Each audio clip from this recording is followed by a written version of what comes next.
Hello and welcome back. My name is Kari Langkamp, and this is my holiday countdown coach spotlight. And today I am thrilled to introduce you to a dear friend, someone I have known for many years who is also a coach, certified in a different program, although I think we probably are helping people with very similar things. But Beccah Raciti is with me today, and I would love to have you tell people kind of your background as to how you found coaching maybe, or like your program that you're running shortly. So whatever you want to share. Okay, thank you. Thanks for having me. You are welcome. Um, so I first came into coaching, boy, almost 20 years ago. And at the I've been an educator in my professional career up until now. And what I found is a parent of a student was kind of in this new kind of program, and one of my colleagues had been one of his guinea pig clients. And so we were talking one day and she was like, "Oh, well, I'm doing this. You should meet this person." And so long story short, I really enjoyed that experience and ended up realizing as I was working with a coach that it was everything that I loved about teaching and a little bit more. And so I was an English teacher at the time, and I loved using stories and discussion and writing to help kids, learn about themselves and learn how to express themselves and communicate with each other and things like that. And um, I had also kind of found that once I discovered coaching, I loved talking about people learning about themselves as well. And that was kind of my first introduction to that, where it wasn't therapy, right? It was still an education related field, but also empowering and individualized. And I really liked that. Yeah. And you've been doing kind of coaching in the educational setting Yep. uh, throughout a lot of that time, Yes. building up to where you are now as well, right? Right. And so over the years, I got my first coaching certification in 2007, and that was we called it personal performance coaching. And it was life coaching, but slightly different, I guess. In that we didn't also train like in spiritual principles, and Sure. things like that. Um, and then I liked it so much that I, did leadership coaching, and I tried family coaching, and I learned about different types of things. And so over the years, incorporating learning about the brain, right? And neuro coaching and neural leadership, like how do you use your brain in different contexts to amplify results? Um, and I did some energy work similar to Reiki that also had a coaching kind of dimension to it. So over the years, I've definitely tried all kinds of different brands, and was always teaching as well, full time. And so I found that I was trying to sort of cram it in, Yeah. like, ooh, where can I be a coach while I'm teaching? And actually, I thought it would be really cool to to work with teachers about their instructional practice. And then shortly thereafter, instructional coaching became a thing. And so I was like, that's great. Somebody used my idea. How did this Yeah. happen? Um, and so finally, 2 years ago, I accepted a job as an instructional coach in a school as well. And so yet another form. Yeah. Um, yeah, and just Yeah. different ways of it's always been about empowering Yeah. and And so facilitating people to be empowered like that. yeah, and so now you have kind of added one more thing to your Yes. thing, certification program, training, kind of Mhm. pulling all of that together, creating your own program, if I'm understanding correctly. Tell me a little bit more about that.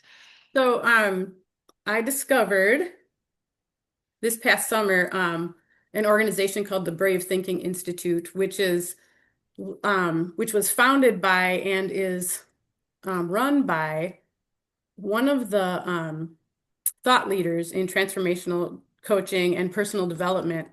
from the early 2000s and has been studying and doing this work for almost 50 years now. And she was a name that was familiar to me at the time. And, one day as I was, I don't know, just scrolling, actually, I found this 5-day coaching challenge. And I was like, oh, what the heck? I'm just going to try this thing. So I started doing it. And it just woke something up in me that had been missing for a long time, where it was like, oh, yeah, I really liked working with people as a coach. And what I was finding, even though my role at work was as an instructional coach, the school's a really busy place and there is a lot to do and a lot of people with a lot of needs. And so I was finding that I wasn't doing much coaching in the context of my work at all. And I was really missing that. And so when I found this challenge, I was like, ooh, I'm going to do this. And so that led me to sign up for a program um, where it's called Dream Builder Coaching. And what I love about it is it's a lot of the same principles that I originally learned, almost Sure. 20 years ago.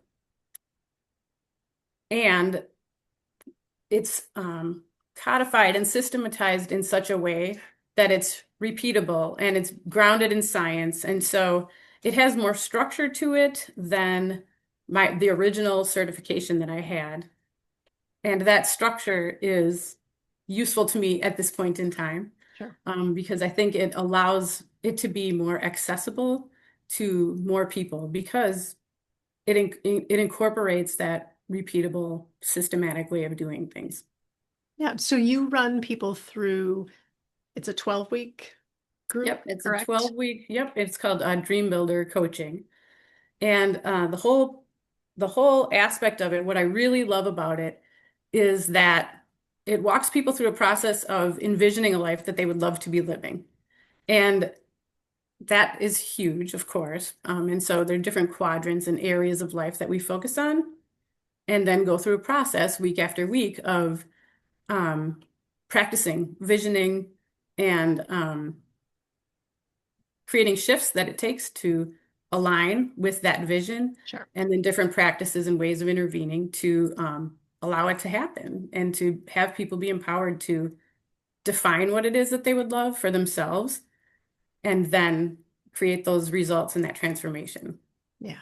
Yeah. We talked before we hit record here about how for many people, right, we kind of all say that we want to have a vision, but then many clients that I've worked with will, yeah, but I don't like when you ask somebody what they want, there are a fair number of us, right, that struggle to find that. So, like having someone to help you guide through that vision process and connect with, like, how do you want to feel? What do you want to, who do you want to be, right, is really what it's asking. Yeah, and recognizing places where you actually have a choice that maybe didn't realize you had that choice before. And all of us have those. I mean, I'm learning as I go through the process, and that's one of the things that I love about it too. Personal development and personal transformation is something that you never stop growing, you Right. never stop learning. And so I'm really thrilled to claim this now, rather than like all the different kinds of coaching. It's always kind of come back to some of those elements. And so this is really exciting. Yeah. And all of those previous experiences, I am sure, inform who you are and how you show up, even in this very more structured context. Like Yes. that, Yep. that doesn't go away. So, No. yeah, Um, and I actually love the way it opens things up. A lot of people talk about, having a certain niche and certain clients that you do, and even instructional coaching. I thought, well, my job title is coach, so yes. And I do feel that way. And also what I'm realizing is what I was missing is a lot of times the work that we do in the world, teachers are people, an example of a group of people who a lot of times they're doing their soul's work. They're not just like doing a job. And mhm, so only talking about instruction, only talking about their practice and not the person who is engaging in the practice, was feeling like disconnect Yeah. for me. And so um, learning to recognize that by, I had the title, I thought that's what I needed. Um, and learning that, oh, there's more to it, and here's a way that I can refine this Yeah. and still serve the variety because I've always been a variety person. Um, I love all kinds of different things, and sometimes they're like contrasting with one another. And what I am finding is that the cool thing about being about empowerment is each individual gets to decide what that looks like for them Right. and what their vision looks like. And so I still get to serve people in a way that's meaningful to them rather than telling them, what the best practice, or like how to do something. Like I'm offering support and guidance in some of the principles so that they can practice it, but the outcome is determined by what they're looking for. So I Yeah. really love that. Yeah. And I'm right. It's determined by what they're looking for, how they come into the program, what they're in, how they're engaging with it, I'm sure as well. Yep. Yeah.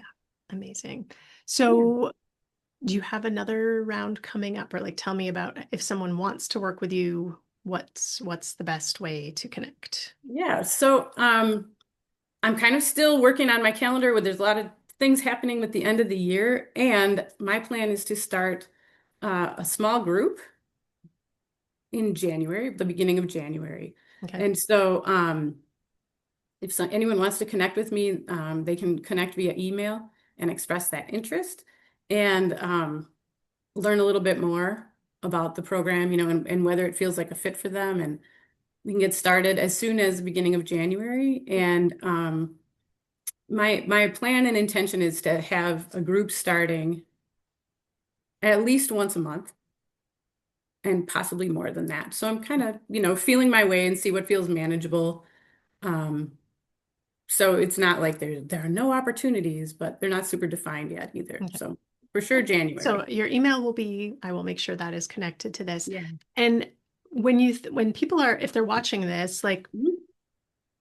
because I know you already have one group going, are there, just to give people a sense of like, what kinds of things are people moving toward, or like, That's a great could be question.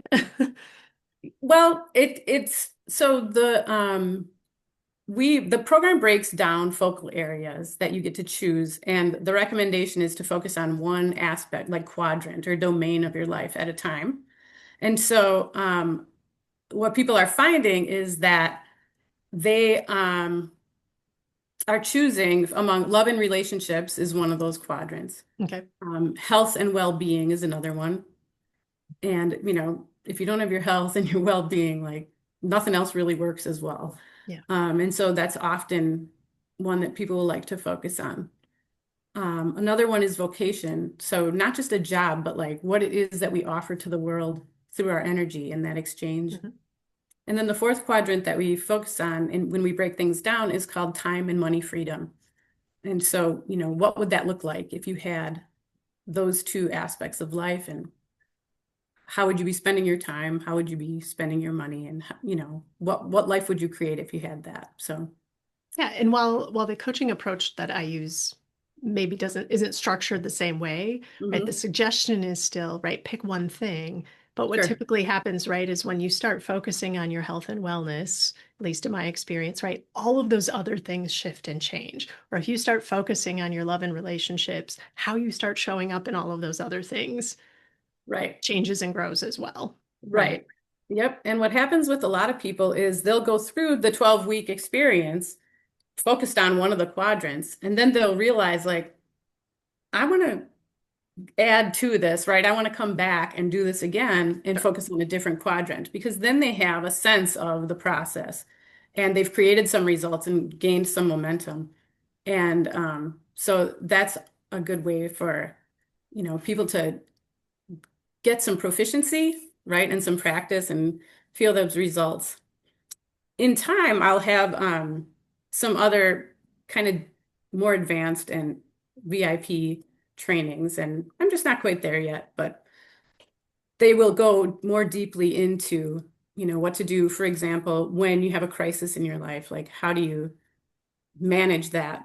Yeah. Um, in different situations. So there's a lot to it. Yeah. Well, they can start here and go from Yeah, there, right? for Get sure. through one round. Anything else you want to make sure anybody watching knows about your practice or coaching, life advice, whatever that may be? Hmm. I guess the first thing that comes to mind right now is don't believe everything you think. Yeah. That's a lesson I've been learning. And also be willing to laugh at things is really a big piece of it. I've always found humor has helped me get through a lot of situations and it just brings more joy. Yeah. So, Yeah. yeah, One of my favorite questions, right? Like, how could this be easier? How could this be more fun? Right? 100%. Maybe Yes. it doesn't have to be quite as hard as I'm telling myself. So, Same. Yep. Words to yeah. live by. Yes. All right. Well, thank you so much for joining me Yeah, today. And thank I will make you. sure all of the information to reach out to you is available below this video and on all the posts that have this. So thank you again. And Thank you. I appreciate you. yes, you too. See you next time.